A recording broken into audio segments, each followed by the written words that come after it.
Hi, parents. So, I want to ask you a question. Do you have core values as an individual?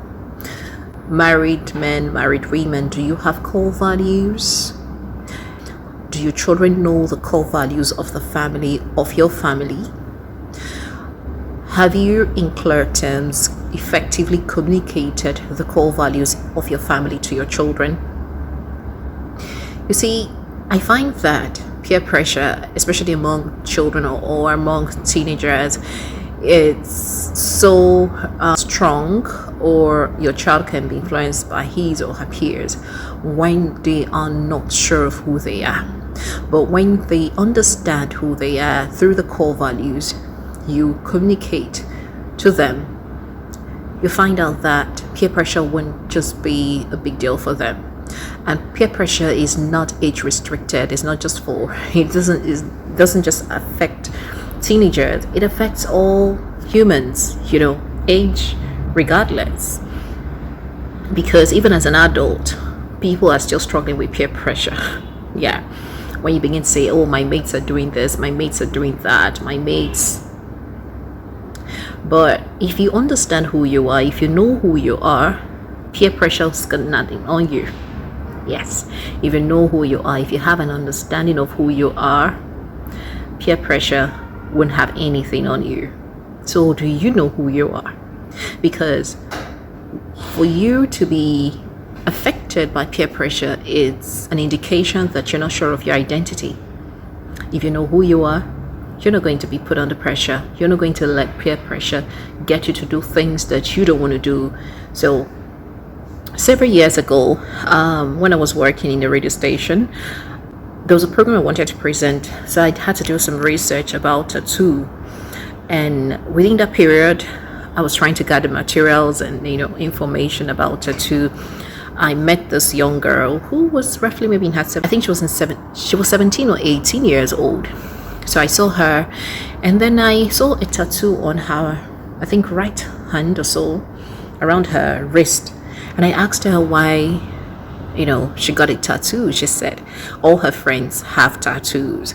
So I asked her, okay, so why did you get the tattoos? Did you get a tattoo because you wanted to get a tattoo, or because all your friends have tattoos?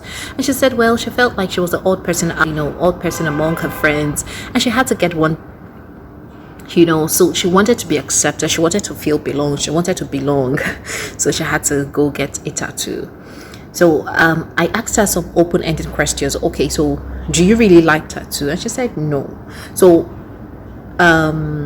do your parents know you have a tattoo? She said, well, she tries to hide because she's wearing this big wristwatch. I said, okay, if you know they don't like it and your parents don't like it, why would you go get a tattoo that you don't like just to feel among? So at the end of the day, she admitted that there was no cogent reason for her to get a tattoo, apart from the fact that she wanted to make her friends happy. She wanted to belong, to that clique.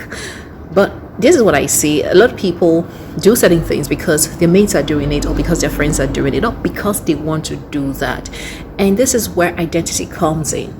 Identity, I always say, is the chief of all actions, is the chief of all, inactions, your choices, your decisions, even your thoughts.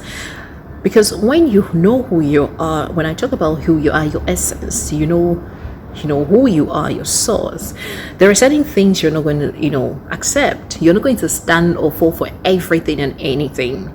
There are things that you see and say, I can't do this because I know who I am. This does not align with my beliefs or my values or what I stand for, what I represent.